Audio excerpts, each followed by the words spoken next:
My husband had just boarded a plane for a business trip when my 6-year-old daughter tugged my hand and said, "Mommy, we have to go. Right now." Confused, I asked, "What are you talking about?" She only whispered, "He's gone. We have to leave." I grabbed my keys, and that's when everything changed. Imagine waking up one day, thinking your life is perfect, only to discover that the man sleeping beside you, the father of your child, is a stranger. By nightfall, I'd realized my entire marriage wasn't just a lie. It was a terrifying, meticulously crafted illusion, threatening to swallow my daughter and me whole. It all started innocently enough. The digital clock on our nightstand blinked 4:17 a.m. when Jonas kissed me goodbye, his breath warm against my forehead. I pretended to be asleep, my breathing even. 7 years of marriage, countless pre-dawn departures for his business trips. I'd perfected the art of appearing unconscious. "Love you," he whispered, and I waited until I heard the soft click of our bedroom door before opening my eyes. Through the window, I watched his Audi's headlights flare, backing out of our driveway. Montreal this time. Another logistics conference. Another week of solo parenting for me. I pulled the comforter to my chin, desperately wanting those 2 precious hours of sleep before Evie's alarm. But sleep didn't come.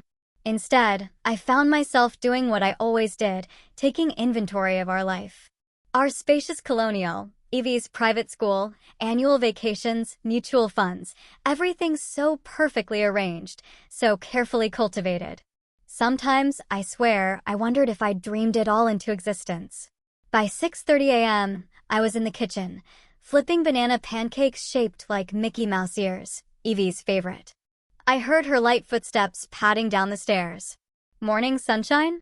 I called out. "Is Daddy gone?" she asked, climbing onto her stool at the kitchen island. Evie, at 6, was all big eyes and quiet observation. She absorbed everything. "Yep, left for his trip this morning. He'll be back on Friday." I slid her plate over. "Eat up, kiddo. We need to leave in 20 minutes. As we tidied up, something glinted on the counter near the coffee maker. Jonas's Omega watch. The one I'd given him for our 5th anniversary. He never traveled without it. I mean, never. He once made us turn around halfway to the beach because he'd forgotten it. I picked it up, my thumb tracing the smooth face. "That's weird," I murmured. "What's weird, Mommy?" Evie asked. "Daddy forgot his watch." I slipped it into my pocket. I'd put it somewhere safe until he got back. After dropping Evie at Oak Ridge Elementary, I stopped for coffee. My phone pinged. An email from the Hotel Bonaventure in Montreal. Jonas had checked in. I actually felt a strange relief. He always forwarded these, so I wouldn't worry. The day dissolved into my usual blur of errands. I was folding laundry when I heard the front door. "We're home," Evie's voice called. Nicole Hartley, my neighbor and closest friend, had picked Evie up from school. Nicole appeared in the doorway, her blonde hair in a messy bun, a yoga mat slung over her shoulder. "Thanks for getting her," I said. "No problem." She leaned against the door frame. "Everything okay? You look tired." "Just the usual single-parent week ahead," I said, forcing a smile. "Jonas left for Montreal this morning." Something flickered across Nicole's face. Montreal? "Are you sure?" Yes, I said. "Why?" "Nothing," she quickly replied, straightening up. "I thought I saw him at Riverside Cafe around lunchtime, but I must be mistaken." A cold feeling settled in my stomach.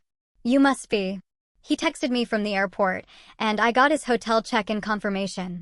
Nicole nodded, but her expression remained uncertain. "Well, I better get going. Dinner to make. You know how it is." After she left, I stood in the silent laundry room, replaying her words. It wasn't possible. Jonas was in Montreal. I had proof. Yet, a tiny seed of doubt had been planted, and I couldn't shake it. I was making dinner when Evie appeared, tugging on my sleeve. Her face was solemn, her eyes wide with an emotion I couldn't quite place. "We have to go," she whispered. "Go where, sweetie?" I asked, stirring the pasta sauce. "Away? We have to leave." Her voice dropped even lower. "Daddy said you would understand." The wooden spoon froze mid-stir. "What do you mean? When did Daddy say this?"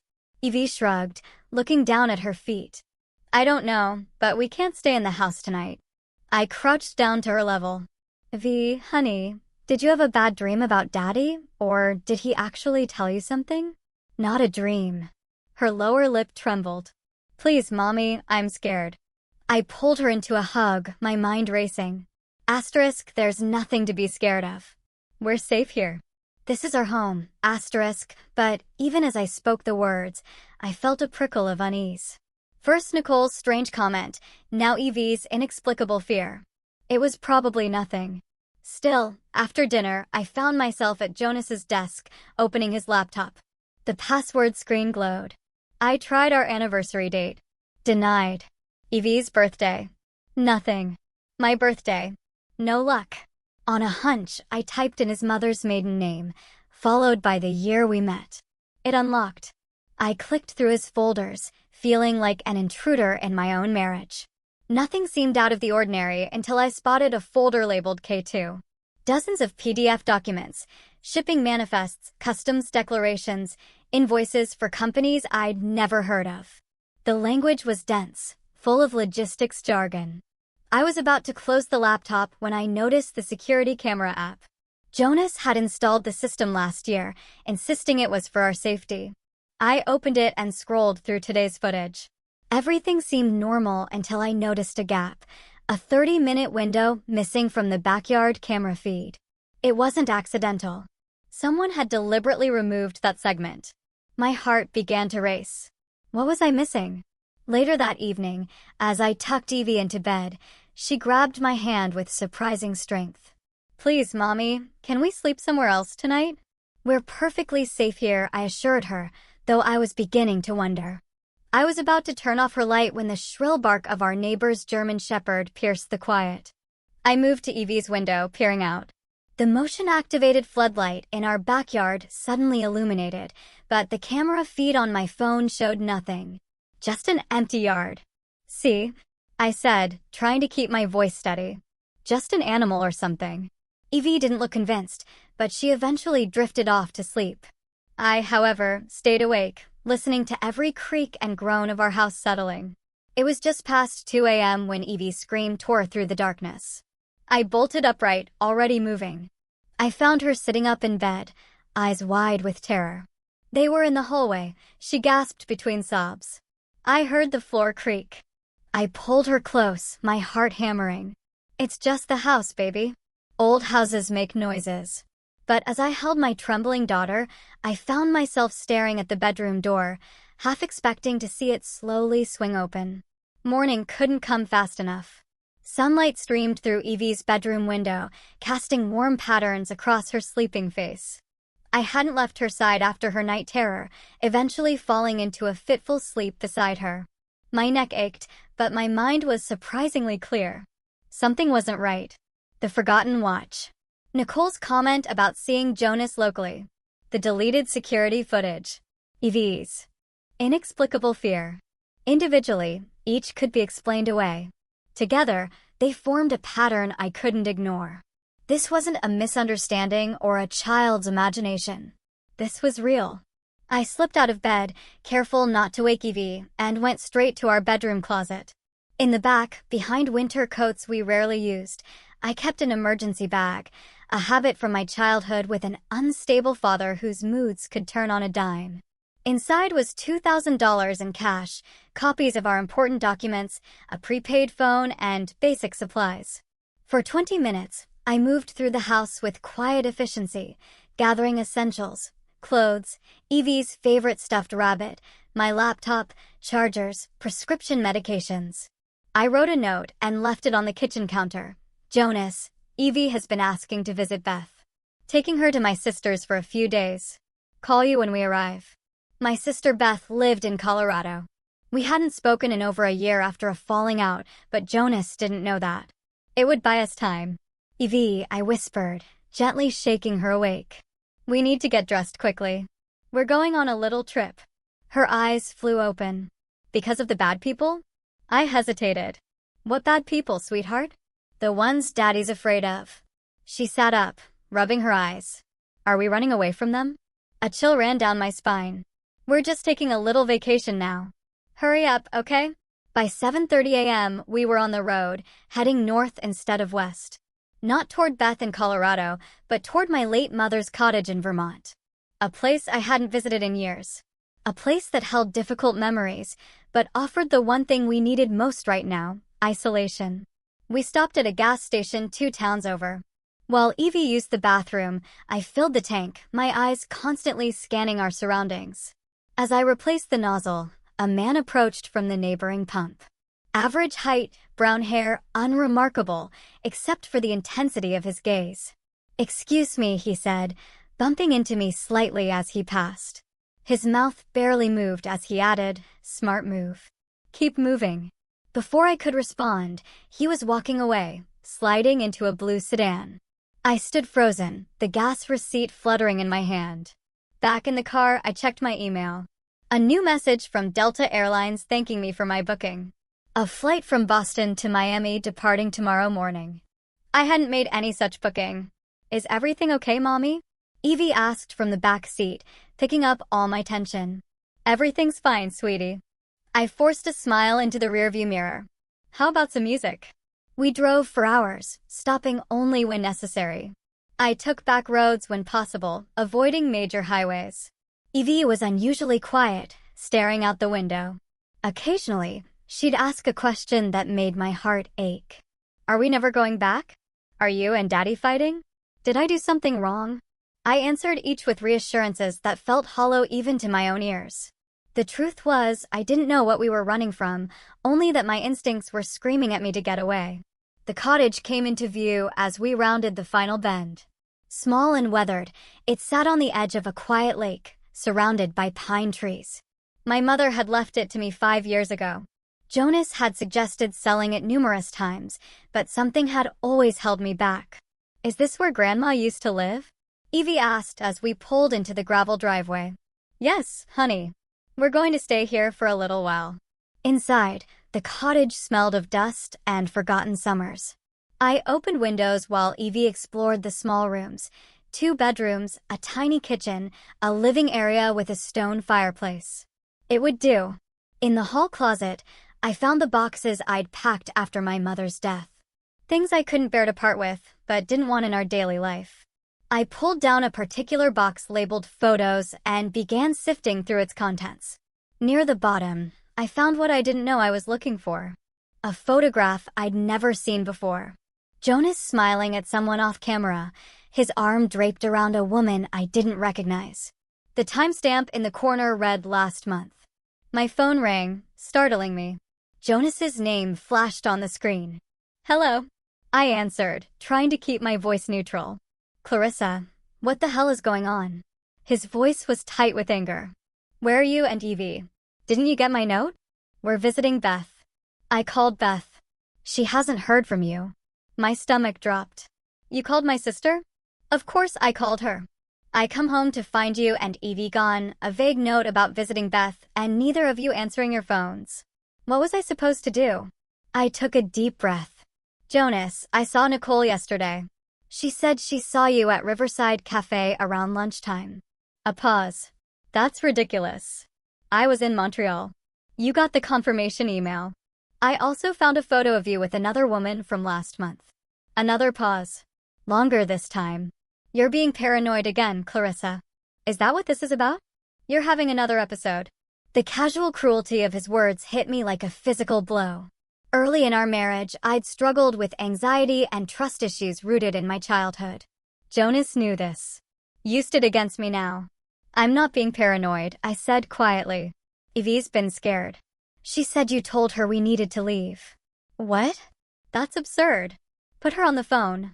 "She's resting." "Clarissa, listen to me. Whatever you think is happening, you're wrong. Come home. We'll talk about this.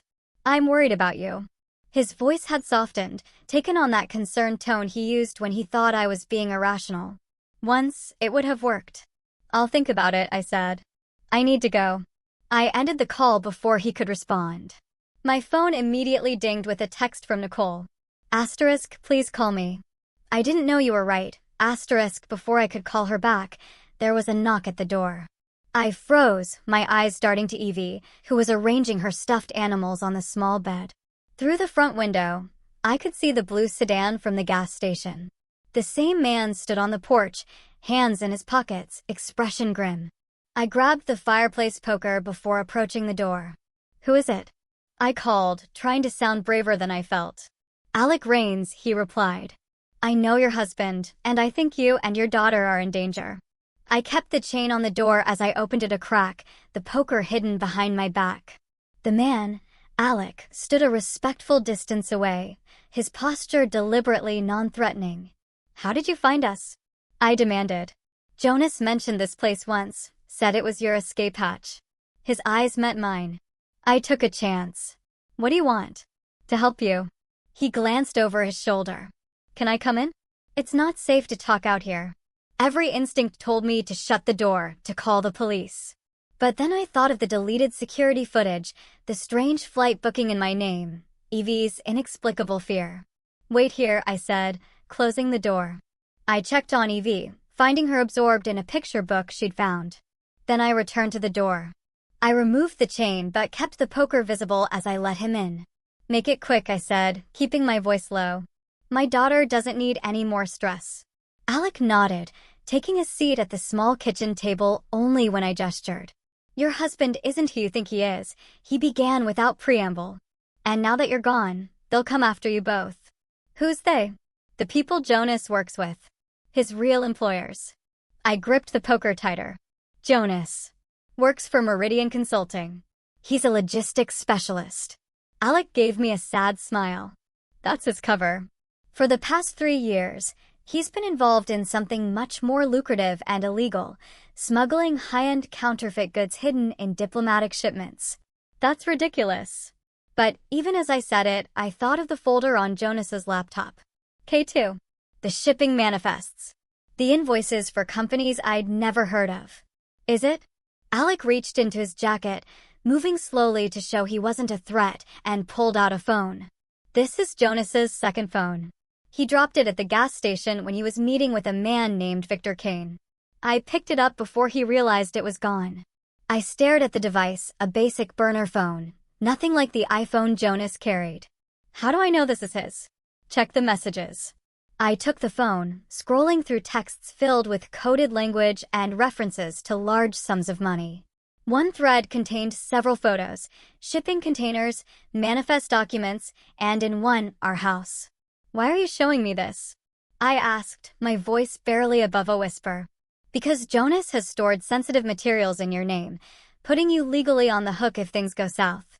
"And things are going south." Alec leaned forward. "There's a missing accountant. The police are involved now. It's only a matter of time before they connect the dots." My mind raced, trying to fit this new information into what I already knew. "Evie," I said suddenly. "She said Jonas told her we needed to leave." "That I would understand." Alec nodded. "He's been planning his exit strategy. The question is whether that strategy included you." A sick feeling settled in my stomach. "I need to make a call." I stepped onto the back porch, closing the door behind me. Nicole answered on the first ring. "Clarissa, thank God. Are you okay?" "Is Evie with you?" "We're fine." I kept my voice steady. "What did you mean in your text?" "What didn't you know?" A long pause. "I've been sleeping with Jonas." The world tilted sideways. I gripped the porch railing to stay upright. "It wasn't serious," Nicole continued, her words tumbling out. "It started at the Christmas party. I was drunk, feeling lonely after the divorce. It just happened. But I ended it 3 weeks ago when I found out about his other dealings." "What dealings?" "He asked me to notarize some documents for a storage unit rental. The paperwork had your signature on it, but it didn't look right. When I questioned him, he got angry. Said it was none of my business. Then I overheard him on the phone talking about moving product through customs." I closed my eyes, memories flooding back. Jonas's late-night phone calls, the unexplained cash deposits, the sudden insistence on a home security system. "Did you know he has another phone?" I asked. "Yes, he always kept it in his car." "I thought it was for work." "And you saw him yesterday at Riverside Cafe?" "Yes." He was with a man I'd never seen before. They were arguing. I ended the call after extracting a promise from Nicole to tell no one where we were. Back inside, I found Alec sitting exactly where I'd left him. But now, Evie stood in the kitchen doorway, watching him with curious eyes. "Who are you?" she asked. "A friend," Alec replied simply. "I used to work with your dad." Evie's eyes narrowed slightly. "Did you come to take us home?" "No, sweetheart," I intervened. "Mr. Raines is just helping us with something. Why don't you go back to your book while we talk?" She hesitated, then said in a small voice, "Is it about the bad thing Daddy did?" My blood ran cold. "What bad thing, Evie?" I heard him talking on his special phone. He said he needed to get rid of the problem. She twisted her hands in her shirt. I thought he meant me. I crossed the room and knelt before her. "No, baby. No. Your daddy would never hurt you." Even as I said the words, I wasn't sure they were true anymore. After getting Evie settled with a snack and the portable DVD player, I returned to the kitchen. Alec had brewed coffee and slid a mug toward me. "I've been in touch with a detective," he said quietly. "Max Hellstrom. He's investigating the disappearance of an accountant named Philip Taylor. Taylor handled the books for several shell companies Jonas used." "You went to the police?" My voice rose slightly. "Not about you. About Jonas and his associates. But Hellstrom is smart. He'll make the connection to you eventually. Better to cooperate now than be caught in the fallout." My phone rang again. "Jonas." I let it go to voicemail. Seconds later, a text appeared. Asterisk, "You're going to ruin everything. Do you even know what you're running from?" Asterisk, the phone rang again immediately, this time an unknown number. I answered cautiously. "Mrs. Wren, this is Detective Max Hellstrom." The voice was deep, authoritative. "I need to speak with you regarding your husband's business dealings." "How did you get this number?" "Your friend Nicole kindly provided it. She's quite concerned about you." I shot Alec a look. He appeared as surprised as I was. "Mrs. Wren, I understand you're frightened, but if you don't cooperate, you may be arrested as a co-conspirator. There are documents with your signature on them." "Forgeries," I said automatically. "That may be, but we need to verify that in person." "Where are you currently?" I ended the call without answering, my hands shaking. "We need to go," I told Alec. "Now." "Wait." He held up a hand. "Think. If Hellstrom contacted you, it means he already has enough to move on Jonas. Running makes you look guilty. I don't care how it looks. I need to protect my daughter." Alec nodded slowly. "There might be another way. A way to clear your name and make sure Jonas can't hurt either of you again. You mentioned a crawl space. Check it before we decide anything." The crawl space access was in the back of the coat closet, a small square door that led to the area beneath the cottage. With a flashlight borrowed from the kitchen drawer, I crawled in, cobwebs brushing against my face. In the far corner, partially hidden behind an old steamer trunk, I found a metal box I didn't recognize. Inside were stacks of cash, 2 passports with our photos, but different names, and a handwritten list of addresses. Jonas had been planning to run. To disappear. The question was, had he intended to take us with him, or had we become, as Evie had overheard, the problem he needed to get rid of? Back in the kitchen, I spread the contents of the box on the table. Alec examined the passports, his expression grim. "High-quality fakes," he said. "Expensive."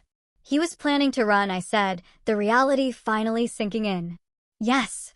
And now you have a choice to make." As I stared at the evidence of my husband's secret life, I realized I'd been living with a stranger. Every moment of our marriage, every kiss, every promise, all built on lies. The man I'd loved, the father of my child, was someone I'd never really known at all. "Call Detective Hellstrom," I said, my decision made. "Tell him I'll cooperate." Detective Max Hellstrom looked nothing like I expected. No rumpled trench coat or world-weary expression. Instead, he wore a crisp button-down shirt and khakis, his salt and pepper hair neatly trimmed. Only the deep lines around his eyes hinted at a career spent confronting the darker sides of human nature. We met at a roadside diner 30 minutes from the cottage, a neutral location Alec had suggested. Evie sat in a corner booth with chocolate milk and crayons, far enough away that she couldn't hear our conversation, but close enough that I could keep her in my sight line. Alec had stayed behind at the cottage, promising to keep watch. Mrs. Wren, Hellstrom said, sliding into the booth across from me. Thank you for agreeing to meet. I'm here because I want answers, I replied, wrapping my hands around a mug of lukewarm coffee. And because I need to protect my daughter. Hellstrom nodded, his expression softening slightly as he glanced at Evie. I understand. For what it's worth, I believe you're innocent in all this, but I need your help to prove it. I slid the passports and cash across the table. I found these hidden in our vacation home. There's more. Documents on his laptop, a second phone with messages about shipments and payments. Hellstrom examined the passports, his face betraying nothing. When did you first suspect something was wrong? I told him everything. The forgotten watch, Nicole's sighting, the deleted security footage, Evie's warnings. With each detail, the bizarre reality of my situation became clearer. My husband, the man I'd shared a bed with for 7 years, had been living a double life. The counterfeit operation is sophisticated, Hellstrom explained. Your husband and his associates have been smuggling high-end replicas, watches, designer handbags, electronics, hidden in legitimate shipments. They've moved millions worth of merchandise over the past 3 years. He paused. And the missing accountant, Philip Taylor, disappeared 4 days ago. His wife reported it. We found evidence that he'd been skimming from the operation. Last person he was seen with was your husband. My stomach lurched. You think Jonas? Hellstrom's expression remained neutral. We don't know yet, but given what you've told me, I'd say your husband was planning an exit strategy. The question is whether Taylor's disappearance accelerated those plans. I glanced at Evie, who was carefully coloring within the lines of her children's menu. What happens now? Now, Hellstrom said, leaning forward. We need to set a trap, and you're the bait. The plan was straightforward, but terrifying. I would contact Jonas, tell him I was scared and confused, ask him to explain everything. Meanwhile, federal agents would trace the call and monitor our conversation, gathering evidence directly from Jonas's own mouth. It was risky. If Jonas suspected anything, he might disappear for good, taking any chance of justice with him. I can't do this from the cottage, I said. He might know about that location. We've arranged a hotel room in Burlington, Hellstrom replied. Secure, monitored. You and your daughter will be safe there. And Alec? Where does he fit into all this? Hellstrom's expression darkened slightly. Mr. Raines has been cooperating with us for some time. He worked with your husband briefly before realizing the nature of the operation. Instead of walking away, he came to us. Can I trust him? As much as you can trust anyone right now. That wasn't exactly reassuring, but I had little choice. As we prepared to leave the diner, I sent Alec a text with our new location. His response came immediately. *, be careful. We'll meet you there tonight. *, the Burlington hotel room was bland and impersonal, but after the emotional roller coaster of the past 48 hours, its very anonymity felt comforting. Evie explored the room with cautious curiosity while I sat on the edge of the bed, staring at my phone. You don't have to do this today, Hellstrom said from his position by the window. We can wait. No, I said firmly. I need answers now. I dialed Jonas's number, my heart hammering against my ribs. He answered on the second ring. Clarissa, where are you? Are you okay? His voice, so familiar, so concerned, made my throat tighten. For a moment, I almost believed we were still the couple I thought we were, that this was just a misunderstanding. I'm scared, Jonas, I said, letting the very real tremor in my voice work to my advantage. I don't know what's happening. Please, just tell me the truth. A pause. Where's Evie? She's with me. She's fine. I took a deep breath. Jonas, I found the passports, the cash. I know about the second phone. Another pause, longer this time. When he spoke again, his voice had changed, hardened. You've been going through my things. I had to. Nothing was making sense. I gripped the phone tighter.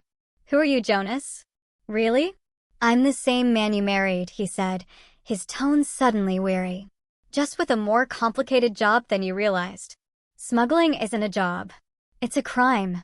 He laughed, a short, bitter sound. You think it's that simple? Black and white? The world runs on gray areas, Clarissa. Always has. And Philip Taylor? Is he a gray area, too? The silence that followed was deafening. Hellstrom gave me a thumbs up from across the room, encouraging me to continue. I don't know what you're talking about, Jonas finally said, his voice carefully controlled. The missing accountant. The one you were last seen with before he disappeared. Who's been filling your head with this garbage? That friend of yours, Nicole? Or maybe it's Alec Rains. Has he found you yet? I fought to keep my expression neutral, though Hellstrom couldn't miss the alarm in my eyes. How do you know about Alec? Because he's been trying to take me down for months. Jonas snapped. He's using you, Clarissa. Like you used my name on those storage units? The ones across multiple states that I knew nothing about. That stopped him. I could almost see him calculating, reassessing. I was protecting you, he said finally. Keeping you clean in case things went sideways. Things have gone sideways, Jonas. The police are investigating. They know about the counterfeits. What have you told them? His voice was dangerously quiet now. Nothing yet. But I will, unless you explain everything now. For the next 20 minutes, Jonas talked. About how he'd been recruited 3 years ago by a former client. About how easy it had been to hide counterfeit goods in legitimate shipments. About the money, so much money, and how he'd convinced himself it was victimless, just corporations losing a fraction of their billions. What he didn't mention was Philip Taylor, or the passports, or why Evie had been so afraid. Come home, he said finally. We can figure this out together. I have money set aside. We can disappear, start fresh somewhere new with fake passports, new identities. It would be an adventure, he said, and the terrifying thing was, I could hear the genuine excitement in his voice. A clean slate for all of us. I found the key, I said abruptly. The one you left behind. It was a bluff, but something in Jonas's silence told me I'd hit on something real. What key? He asked carefully. You know exactly what key and what it opens. Another long pause. Where are you, Clarissa? Let me come to you. We need to talk face to face. Hellstrom was shaking his head vigorously. I need time to think, I said. I'll call you tomorrow. I ended the call before he could respond, my hands shaking so badly I nearly dropped the phone. You did well, Hellstrom said, crossing the room to sit beside me. We got enough to justify a search warrant for those storage units you mentioned. He knows about Alec, I said, the implications sinking in. How could he know unless? Unless someone told him, Hellstrom finished grimly. We may have a leak. That night, after Evie had fallen asleep, I stood by the window watching the parking lot below. Alec had texted that he was running late, that I shouldn't worry. But I did worry. If Jonas knew about Alec's involvement, was anyone truly safe? My phone chimed with a new email from Jonas, no subject line. The body contained only an address and the words, see for yourself. I stared at the address, trying to place it. It wasn't our home. It wasn't the cottage. It was somewhere in the neighboring town, about 30 minutes away. Another chime. A second email from Jonas. This one contained a single image, a photo of me and Evie at the park from last summer. But it hadn't been taken by Jonas. The angle was wrong. The distance too far. We'd been photographed without knowing it. More photos followed. Evie at school, me shopping at the grocery store, both of us getting into the car outside Nicole's house. All taken by someone watching us, documenting our movements. The final email contained just 4 words. I was protecting you. From what? From whom? The question swirled in my mind as a new, horrible understanding began to take shape. What if Jonas hadn't been planning to run from the law, but from something or someone else? As I stood frozen by the window, a car pulled into the hotel parking lot. A blue sedan. Alec. Relief flooded through me, followed immediately by doubt. Could I trust anyone? My phone rang. Nicole. Have you heard from Alec? I asked immediately. No, she sounded confused. Listen, I've been going through some of Jonas's old papers, things he left at my place. There's something you need to know about your father's company. My father's company? It went bankrupt years ago. That's what Jonas told you, Nicole said. But according to these documents, he was involved in the takeover. He was working with the buyers before you even met him. The implication hit me like a physical blow. Are you saying he targeted me? That our entire relationship was what? A business strategy. I don't know, Nicole admitted. but it doesn't look good. As we spoke, I watched Alec cross the parking lot toward the hotel entrance. The pieces were beginning to fit together, forming a picture I didn't want to see. I have to go, I told Nicole abruptly. Don't tell anyone we spoke. I woke Hellstrom, who had been dozing in the armchair. We need to move, I said urgently. Now. What's happened? Alec is here, and I think he might be working with Jonas. The service elevator smelled of cleaning supplies and stale cigarettes. Evie, still half asleep, clung to my hand as we descended to the hotel's basement level.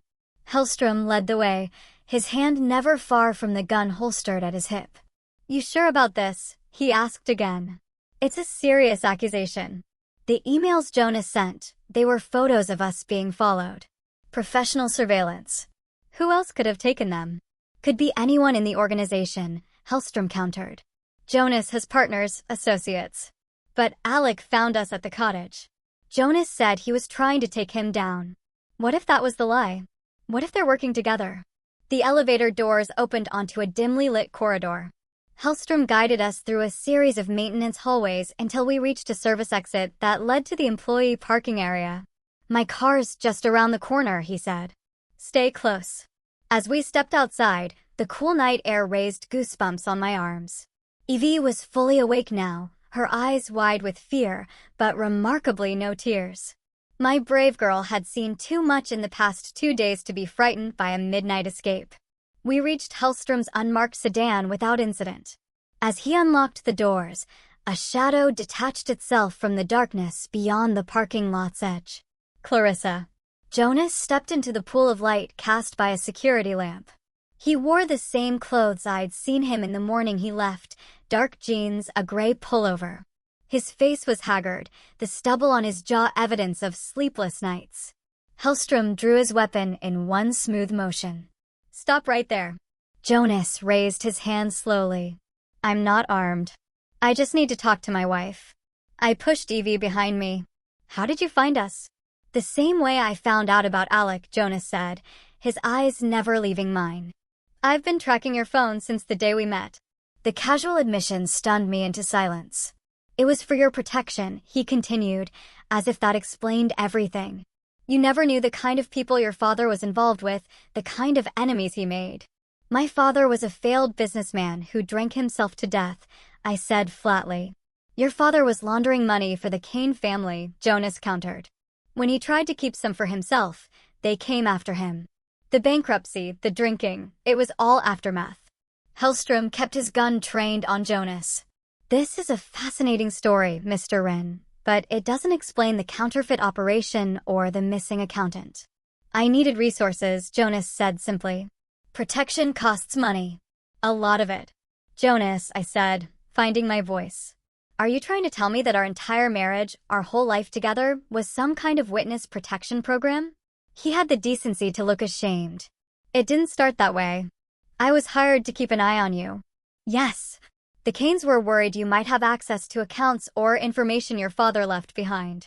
But then I met you and you fell in love, I finished bitterly. How convenient. It's the truth, he insisted. Ask Evie. She knows I love you both. Why else would I warn her?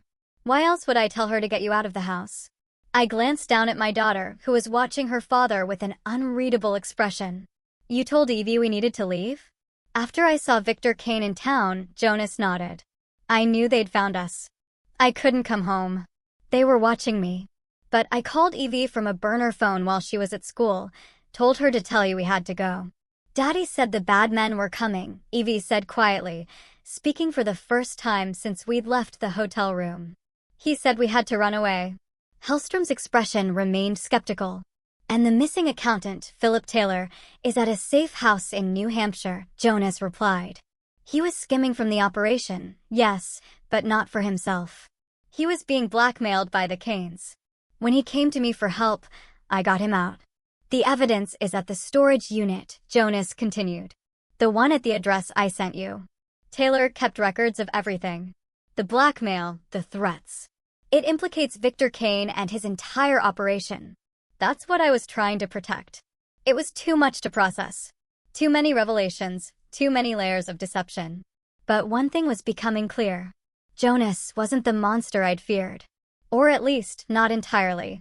Hellstrom finally lowered his weapon slightly. And Alec Rains, where does he fit into all this? Jonas's expression hardened.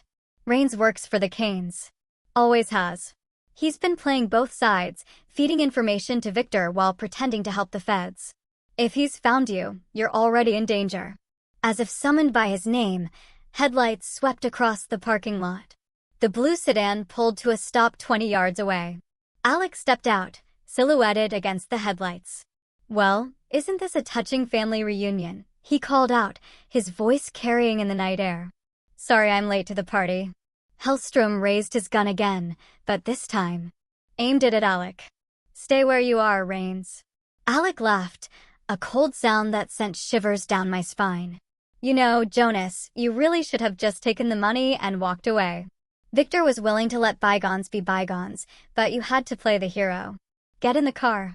Jonas whispered urgently to me. "Take Evie and go." "No. No one's going anywhere," Alec called out. And now there was a gun in his hand, too. "Victor wants to speak with all of you," Alec continued, "especially little Evie, who apparently knows more than she should." Something inside me snapped at the threat to my daughter. Without thinking, I reached into my pocket and pulled out the flare gun I'd found in the cottage's emergency kit. Before anyone could stop me, I aimed it at the sky and pulled the trigger. The flare shot upward with a high-pitched whistle, exploding in a burst of red light that illuminated the parking lot like midday. In the momentary distraction, Hellstrom tackled Alec to the ground. Jonas grabbed my arm, pulling me and Evie toward Hellstrom's car. "The storage unit," he gasped as we ran. "Everything you need is there. The evidence against Victor, the money, everything. Come with us," I urged, surprising myself.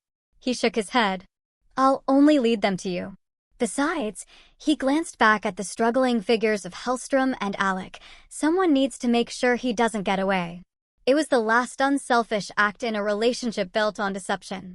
As Jonas ran back to help Hellstrom, I bundled Evie into the car, grabbed the keys Hellstrom had dropped, and peeled out of the parking lot. In the rearview mirror, I saw flashing lights approaching, the local police responding to the flare, and beyond them, another set of headlights moving fast. We were being followed.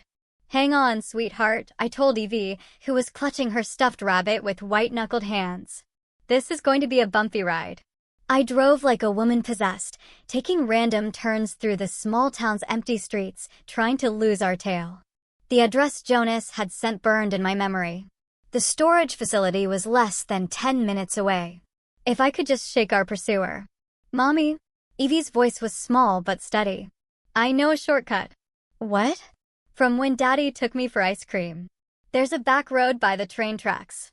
I'd forgotten that Jonas had brought Evie to this town before.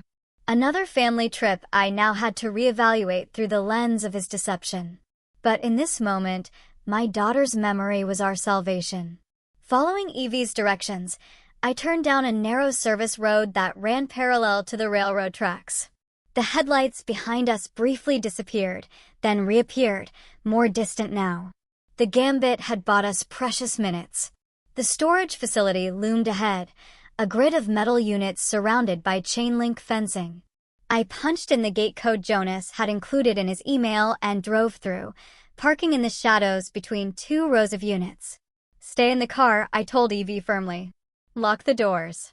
If anyone but me comes back, use this." I handed her my phone. "Call 911. Unit 217 was at the far end of the complex. I ran toward it, the key I'd found in Jonas's desk drawer clutched in my palm. Behind me, I heard a car engine. Our pursuer had found the storage facility. The key slid into the lock smoothly. The metal door rolled upward with a rattling groan that seemed impossibly loud in the quiet night. Inside, a single bare bulb illuminated a space packed with file boxes and a large metal safe. I grabbed the nearest box and tore it open. Inside were folders filled with documents, shipping manifests, customs declarations, bank statements. Evidence of the counterfeit operation, yes, but also of something larger. Names I recognized from news reports. Politicians, business leaders. All connected to Victor Kane. The safe was unlocked, its door slightly ajar, as if someone had recently accessed it. Inside were stacks of cash, a laptop, and a USB drive labeled insurance. Footsteps approached outside. I shoved the USB drive into my pocket and braced myself, looking for a weapon among the storage unit's contents. My hand closed around a heavy flashlight just as a figure appeared in the doorway. Clarissa. Thank God. It was Nicole. Her blonde hair wild, her eyes wide with fear. I followed you from the hotel. Are you okay? Where's Evie? Relief flooded through me. She's in the car. We need to get this evidence to the police. Jonas. Jonas is fine, Nicole interrupted, stepping into the unit. Hellstrom arrested Alec. It's over. Something in her tone set off alarm bells. How do you know that? And how did you find us at the hotel? Nicole's expression shifted. Hardened. You're not the only one Jonas confided in. Before I could react, she pulled a gun from her jacket pocket. I'm sorry, Clarissa. I really am. But Victor can't afford to have this evidence get out. Understanding dawned with sickening clarity. You're working for the Canes. Everyone works for someone, she said with a shrug. Jonas should have remembered that. Even when you were sleeping with him? I asked, stalling for time, my grip tightening on the flashlight behind my back. Especially then. Nicole gestured with the gun. The USB drive. Hand it over. It's in the safe, I lied. Behind the cash. As Nicole glanced toward the safe, I swung the flashlight with all my strength, catching her wrist. The gun clattered to the concrete floor. Nicole lunged for it, but I was faster, kicking it away and tackling her to the ground. We struggled in the confined space, knocking over boxes, sending papers flying. Nicole was stronger than her slim frame suggested, but I had the advantage of maternal desperation. With one powerful shove, I sent her sprawling backward into the metal shelving unit. It teetered for a heart-stopping moment before crashing down, pinning her beneath it. I grabbed the gun and backed out of the unit, slamming the door closed and using a nearby padlock to secure it. Nicole's muffled shouts followed me as I ran back to the car. Evie was exactly where I'd left her, the phone clutched in her tiny hands. Mommy, I called 911 like you said. They're coming. I gathered her into a fierce hug, tears streaming down my face. You did perfectly, sweetheart. Perfectly. As police sirens wailed in the distance, I held my daughter close, the USB drive heavy in my pocket. The evidence that would free us from Jonas's web of lies, the key to our future. The courthouse steps were cold beneath my feet as I emerged into the October sunlight. After 3 months of depositions, evidence reviews, and legal wrangling, it was finally over.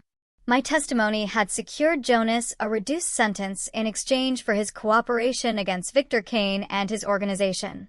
Nicole faced charges of conspiracy and attempted murder, and I was officially cleared of any wrongdoing. Mrs. Wren, Detective Hellstrom stood at the bottom of the steps, looking more relaxed than I'd ever seen him. The investigation had catapulted his career from small-town detective to federal task force liaison.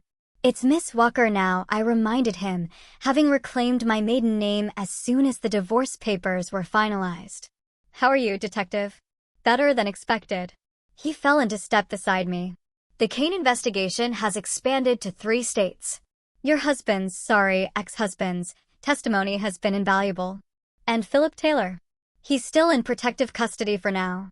Once the trials are over, he'll get a new identity, a fresh start. Hellstrom glanced at me. Speaking of fresh starts, what's next for you and Evie? I smiled, feeling lighter than I had in months. We're moving. I sold the house and the cottage. Too many memories. Where to? That's our secret, I said with gentle finality. After everything we'd been through, privacy felt like a precious commodity. Hellstrom nodded understanding. Take care of yourself, Miss Walker. And that remarkable daughter of yours. I intend to. Nicole's house had been sold, the for sale sign already replaced with a cheerful sold banner. As I drove past, I wondered if the new owners would ever know about the drama that had unfolded in their new neighborhood. Probably not. Suburbs were good at keeping secrets. I pulled into the driveway of what had once been my dream home, now just a shell waiting to be filled with another family's hopes. Evie was at school, her new school, where no one knew her as the daughter of a criminal, where she could just be a kid again. Inside, most of our belongings had already been packed and moved to storage. What remained were the things I couldn't bring myself to keep, but couldn't quite throw away: Jonas's clothes, our wedding album, the watch he'd forgotten that fateful morning, the small detail that had started it all. I placed the watch in a small box along with the last of his personal effects. No note, no explanation needed. His lawyer would collect it later that week. My phone rang, the temporary number I'd been using since discarding my old one. Few people had it. "Hello, Clarissa." Jonas's voice was tiny, distant. Prison calls always sounded like they were coming from the bottom of a well. "I heard today was the final hearing." It was. I sat on the empty living room floor, surrounded by the ghosts of our former life. "You've been officially sentenced. 5 years," he sounded resigned. "Could have been worse. Much worse." A long pause filled the line. There was so much unsaid between us. So many questions still unanswered. But in the end, did the details really matter? The result was the same. Our marriage, our life together, had been built on quicksand. "How's Evie?" he asked finally. "She's doing better. The therapist says she's processing everything remarkably well for her age. She's strong. Like her mother." I closed my eyes against the unexpected compliment. "Jonas, why are you calling?" Another pause. "I found something. When they were processing my personal effects, the watch you gave me, it's gone." "I have it," I admitted. "You left it behind that morning." "Keep it," he said quietly. "Sell it. Whatever you want. I'm giving it to your lawyer." "Of course." His voice was flat now, accepting. "Clarissa, I know you won't believe this, but not everything was a lie. What I felt for you, for both of you, that was real. I thought of all the years we shared. The quiet moments, the laughter, the 1,000 small intimacies that make up a marriage. Had it all been counterfeit, like the goods he smuggled, or was there a kernel of truth buried beneath the deception?" "Goodbye, Jonas," I said softly, and ended the call. Later that afternoon, I picked Evie up from school. Her face lit up when she saw me waiting in the pickup line, and she ran toward me with the unself-conscious joy only children can muster. "Mommy, I got a gold star on my drawing." I knelt to hug her, breathing in the scent of school glue and strawberry shampoo.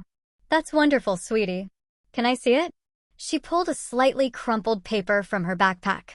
On it, she'd drawn 3 figures: a woman with brown hair, a small girl, and what appeared to be a dog.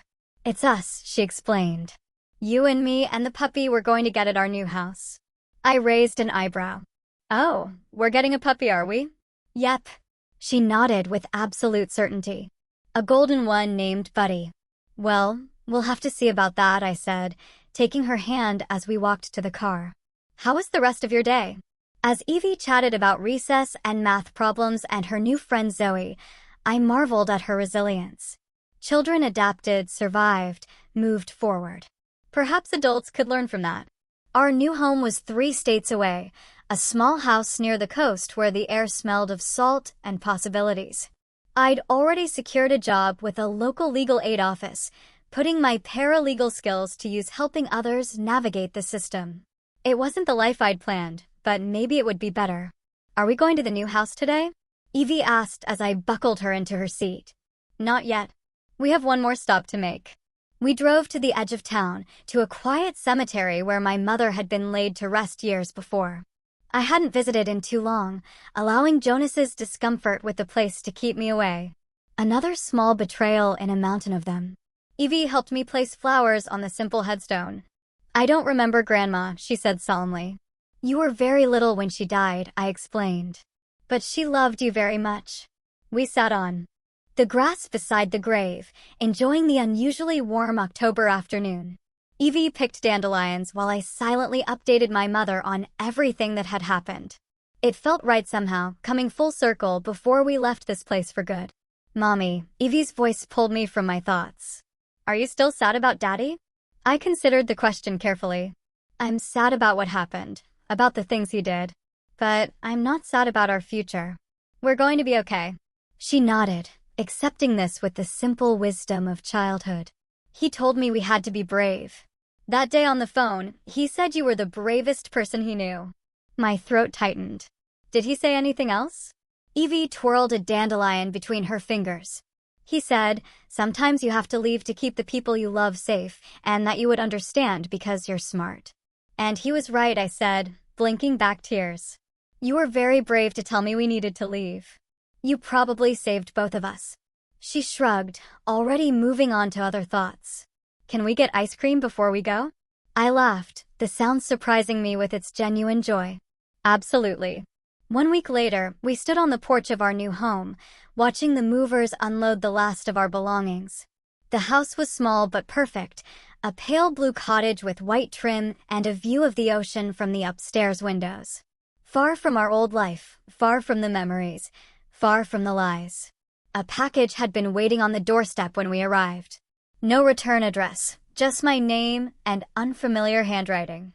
Inside was a single item, Jonas's watch, and a note.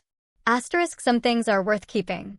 Stay ready just in case. Asterisk, Alec Rains had disappeared after his arrest, presumably into witness protection.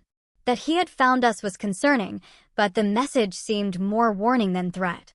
Stay ready just in case. I slipped the watch into a drawer in my new bedroom and locked it. The past secured, but not forgotten. That evening, Evie and I walked down to the beach, collecting shells and watching the sunset paint the sky in shades of pink and gold. She ran ahead, chasing seagulls, her laughter carried away by the wind. Mommy, look, she called, pointing to something in the distance. A golden retriever bounded across the sand, followed by its owner, a woman about my age, with a friendly smile. Sorry, she called as the dog approached us. He's friendly, just curious. What's his name? Evie asked, already kneeling to pet the animal. Buddy, the woman replied. Evie shot me a triumphant look. I could only shake my head and laugh. As we walked home in the gathering twilight, Evie's hand warm in mine, I thought about all we'd been through, the betrayals, the danger, the heartbreak. But also the strength we'd found, the truth we'd uncovered, the future we'd reclaimed. Are you happy here, Mommy? Evie asked sleepily as I tucked her into bed that night. I brushed the hair from her forehead. This child who had saved me in more ways than one. Yes, sweetheart, I am. Me, too, she murmured, already drifting toward sleep. I stood in the doorway of her new room, watching her breathe, feeling a peace I hadn't known in months. Perhaps Jonas had been right about one thing. Sometimes you had to leave to keep the people you love safe. But he'd been wrong about the rest. Safety wasn't found in secrets and lies. It wasn't in hiding from the truth. True safety came from seeing things as they really were and facing them head-on. I quietly closed Evie's door and walked to the small balcony off my bedroom. The ocean spread before me, vast and unknowable in the darkness, its waves a constant soothing rhythm against the shore. In the distance, lights from passing ships dotted the horizon. Each on its own journey, just like us. I thought about Jonas sitting in his prison cell, paying for his crimes. About Nicole awaiting trial, her betrayal perhaps the most painful of all. About Detective Hellstrom and the justice system that had, for once, worked as it should. About Alec Rains and his cryptic warning. And finally, about myself, the woman who had walked blindly through a counterfeit life for 7 years, but who had found the courage to see the truth when it mattered most. I pulled my sweater tighter against the sea breeze and smiled. Sometimes, survival isn't about running. It's about seeing what's true and never looking away. It makes you wonder, doesn't it? Would you recognize the moment your entire life became a meticulously crafted lie? Or would you keep sleeping beside the person who built your destruction? Sometimes, the scariest monsters aren't hiding under the bed, they're the ones you invite in.